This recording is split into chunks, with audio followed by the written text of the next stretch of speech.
if you think about the times when we try to disconnect and withdraw and get silent so that we get our way, so that I win, we end up losing. Here's why. One of the reasons is you decide you can't ever fully be honest with me. We lose trust. There may be something that I want us to do, or I want to win the argument, but maybe when it comes to the argument itself, when we're having this confrontation, we're having this discussion, or maybe when we're just trying to have a discussion about a decision to make. This is how we're going to spend our money, or this is the direction that we're going to go. These are the things we're going to do.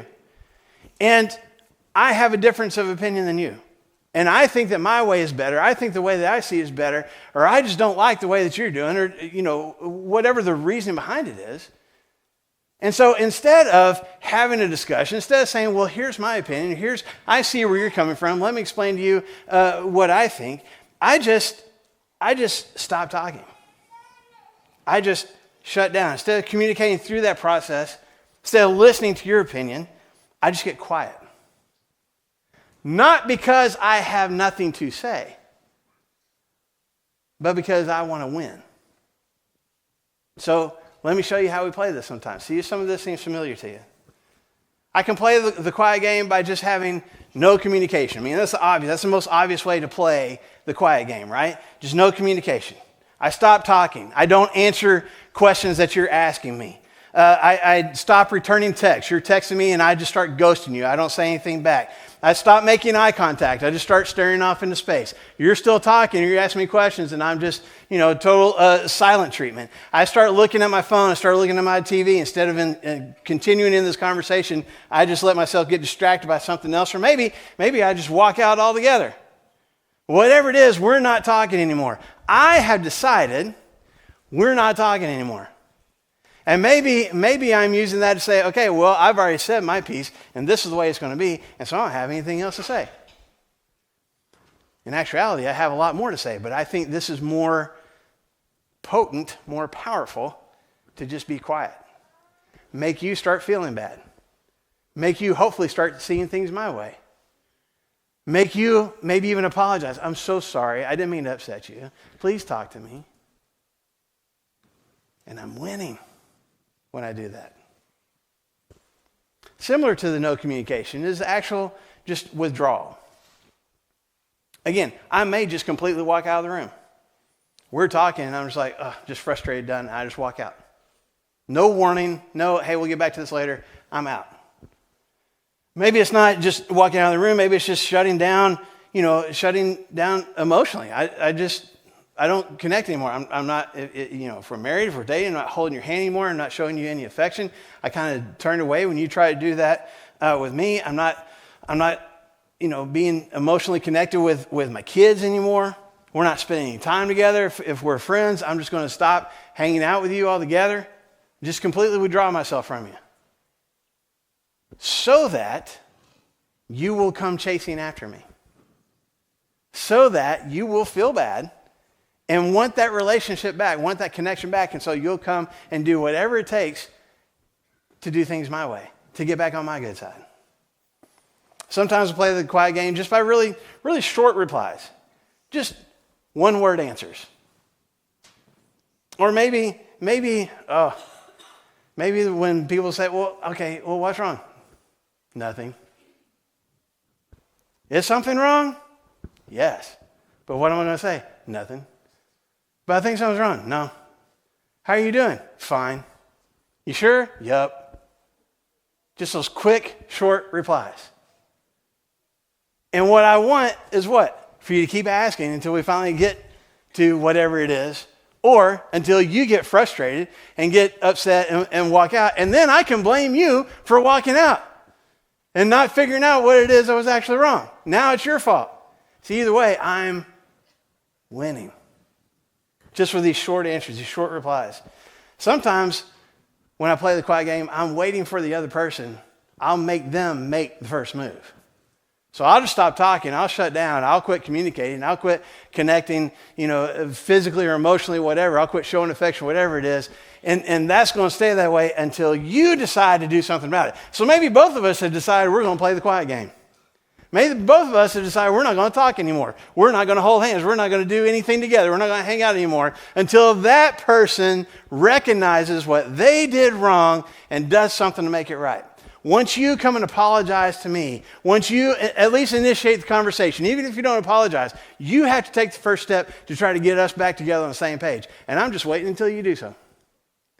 And I'll just wait and wait and wait. And we won't talk and we won't hang out. We won't connect. We won't repair whatever it is that's broken until you decide that you are going to do something to fix this. Because obviously you are the one that has the problem. And I'm just going to wait.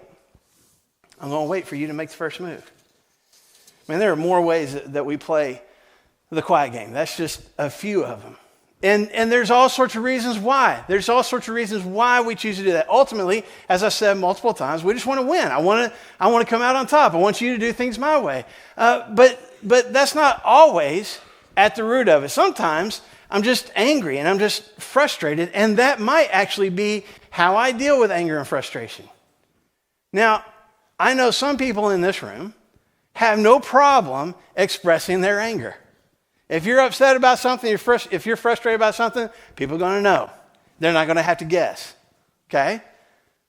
There's some of you that when you get angry and when you get frustrated, you don't blow up, you don't express, you get quiet.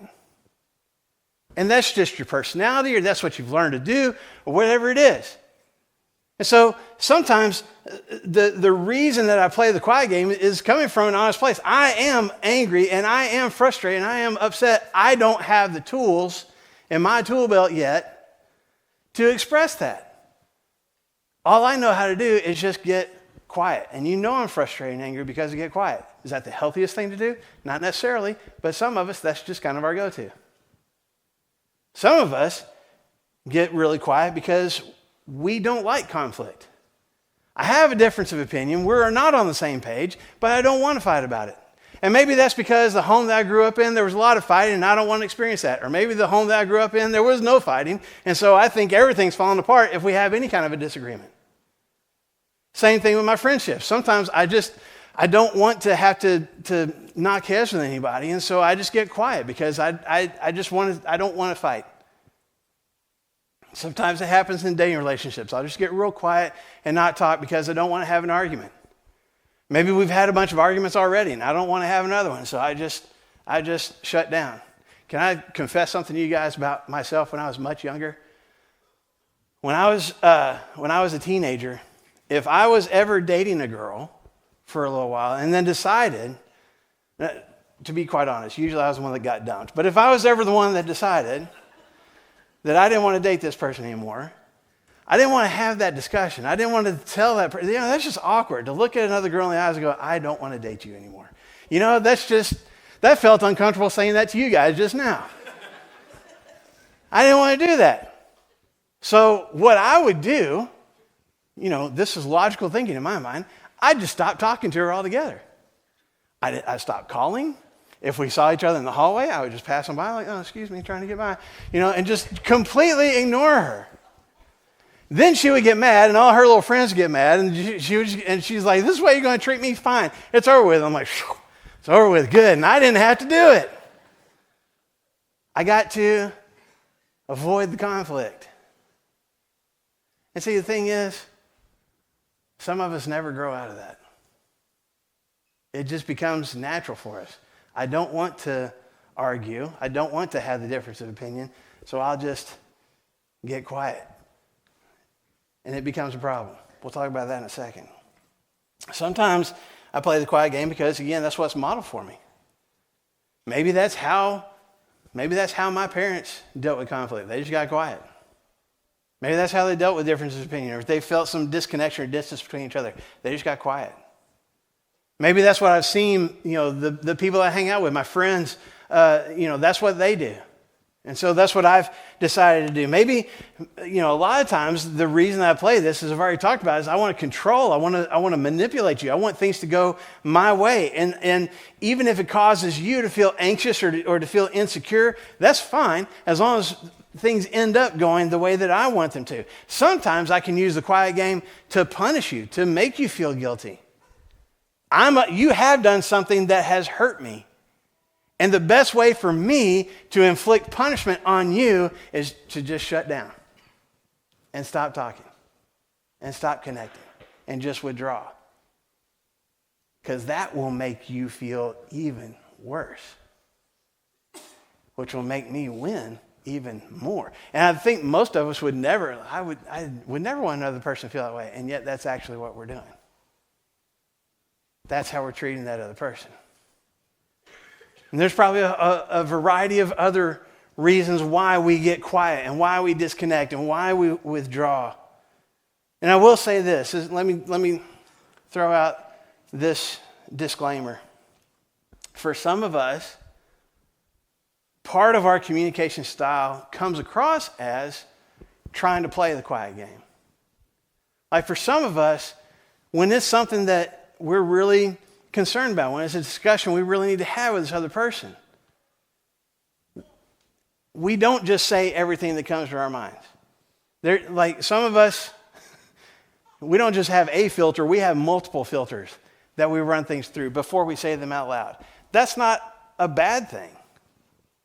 But for somebody who's waiting, especially someone who can just say what's on their mind to process through things, for someone who is waiting for me to react to them, it can be incredibly frustrating. So I do want to throw out that disclaimer that some of us, we're not trying to win. We're not trying to hurt the other person. I'm going to think about what I'm going to say, and then I'm going to think about your reaction to it, and then I'm going to think again about what I'm going to say, how I'm going to react to your reaction. We're going through that whole process before we ever say anything. So that can happen sometimes. But if you think about the times when we try to disconnect and withdraw and get silent so that we get our way, so that you feel bad, so that I win, we end up losing. And here's why. Because one of the reasons is you decide you can't ever fully be honest with me. We lose trust. We lose the ability to be genuine. We lose the ability to be honest and share, because you're going to be constantly worried that you're going to say something that's going to cause me to shut down. And so you can't be real. You can't be honest. You can't be genuine with me. At least that's what your thought process is, because you're worried that I'm going to get quiet when you do. And so you're going to have to be really careful, or you're just going to have to bottle things up and maybe even share them with somebody else, because you can't share those things with me. We undermine trust, and we undermine the ability to be genuine with each other when we play the quiet game.